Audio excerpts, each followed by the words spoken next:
Assalamualaikum warahmatullahi wabarakatuh. Perkenalkan, nama saya Rismayani, NIM L0211911047, Prodi Manajemen Sumber Daya Perairan, Fakultas Ilmu Kelautan dan Perikanan Universitas Hasanuddin. Di sini saya akan menjelaskan mengenai sampah plastik, yang merupakan salah satu tugas mata kuliah pencemaran perairan. Oke, baiklah, di sini saya akan menjelaskan paper saya dengan judul jurnal yaitu Kondisi Sampah Mikroplastik di Permukaan Air Laut Sekitar Kupang dan Rote, Provinsi Nusa Tenggara Timur, yang ditulis oleh Hasman Hiwari dan kawan-kawan. Dimulai dari latar belakang. Pencemaran sampah terutama plastik telah menyebar di perairan seluruh dunia dan menjadi isu global saat ini. Erickson et al. 2014 mengemukakan lebih dari 250.000 ton sampah plastik telah terapung di lautan. Howard 2018 dalam penelitiannya menyimpulkan bahwa sebanyak 4,8 sampai 12,7 juta ton teridentifikasi berada di lautan. Dapat disimpulkan, selama kurun waktu 4 tahun ini terjadi peningkatan massa plastik yang sangat signifikan, yaitu sebesar 16 sampai 48 kali lipat dari sebelumnya. Mikroplastik merupakan jenis sampah plastik yang berukuran lebih kecil dari 5 mm dan dikelompokkan menjadi dua jenis, yaitu mikroplastik primer dan sekunder.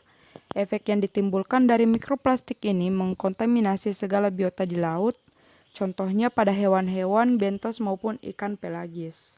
2015 dalam penelitiannya mengungkapkan bahwa mikroplastik pun berpotensi merusak kesehatan karang.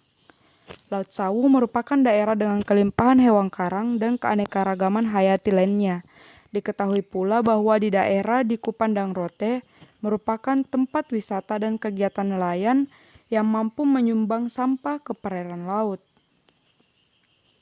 Dari latar belakang tersebut, tujuan penelitian ini bertujuan untuk mengetahui jenis, sebaran mikroplastik di Laut Sawu, Provinsi Nusa Tenggara Timur, dan kondisi sebarannya pada 2 musim di Indonesia.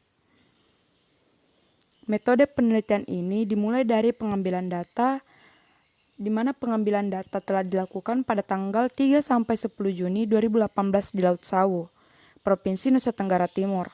Pengambilan data dilakukan di 12 area di sekitar kota Kupang dan Rote. Yang selanjutnya yaitu pengambilan sampel air. Sampling air dilakukan pengamatan di permukaan air laut secara horizontal di setiap stasiun yang dilalui menggunakan bongonet. Bongonet ini memiliki diameter 45 cm dengan size 300 mikrometer. Selama 10 menit di atas permukaan dengan kecepatan 2 knot. Yang selanjutnya yaitu pengolahan sampel air. Pengolahan sampel terdiri dari beberapa tahapan, yakni persiapan sampel, pemisahan sampel, dan identifikasi sampel. Selanjutnya yaitu kelimpahan mikroplastik. Kelimpahan mikroplastik dihitung dengan membagi jumlah partikel terhadap luas lintasan yang dilalui. Yang terakhir yaitu analisis data. Metode yang digunakan dalam penelitian ini adalah metode penelitian deskriptif kualitatif. Analisis deskriptif ini dilakukan dengan mendeskripsikan kelimpahan mikroplastik berdasarkan jumlah partikel per meter kubik, warna, dan ukuran masing-masing lokasi. Selanjutnya yaitu hasil dan pembahasan. Sampel yang didapatkan pada pengambilan data adalah sebanyak 15 sampel. Panjang lintas yang dilalui oleh tiap kapal stasiunnya adalah sepanjang 617,4 meter. Beberapa jenis mikroplastik yang telah ditemukan di beberapa lokasi pengambilan data adalah jenis fragmen, filamen, dan film. Ukuran mikroplastik yang ditemukan berkisar antara 10 mikrometer sampai 2 mm. Kelimpahan partikel mikroplastik tertinggi terdapat pada stasiun Oichina dengan kelimpahan sebesar 0,051 partikel per meter kubik.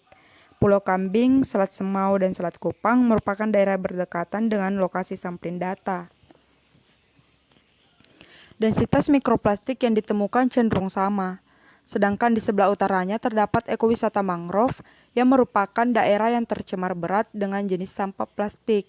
Kelimpahan mikroplastik di ekowisata mangrove sebesar 0,0031 partikel per meter kubik.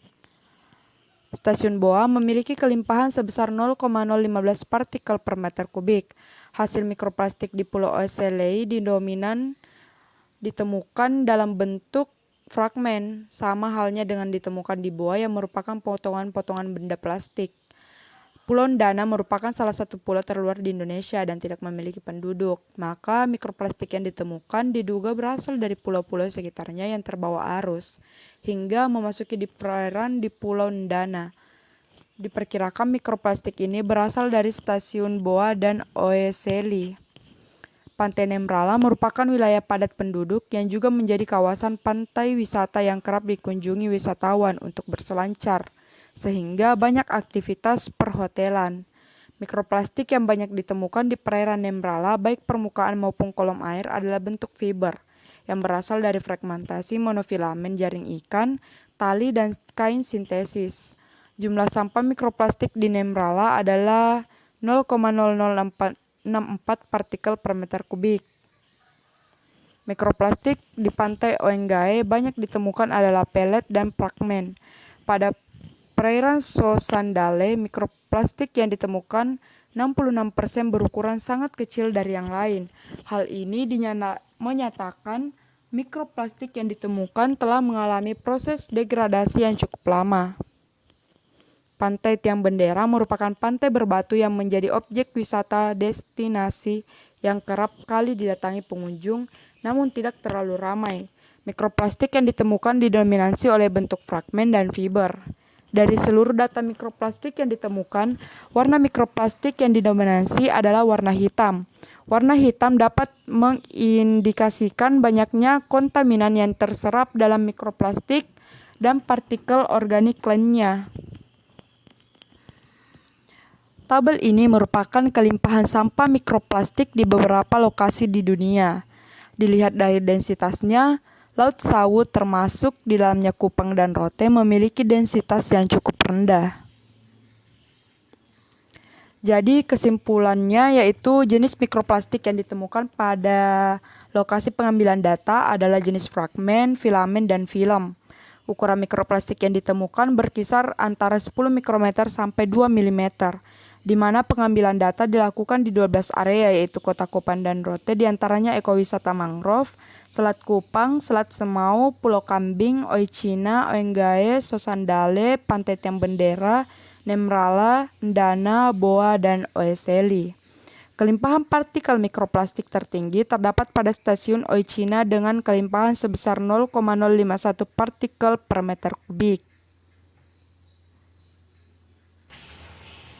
Baik, itu tadi presentasi dari saya.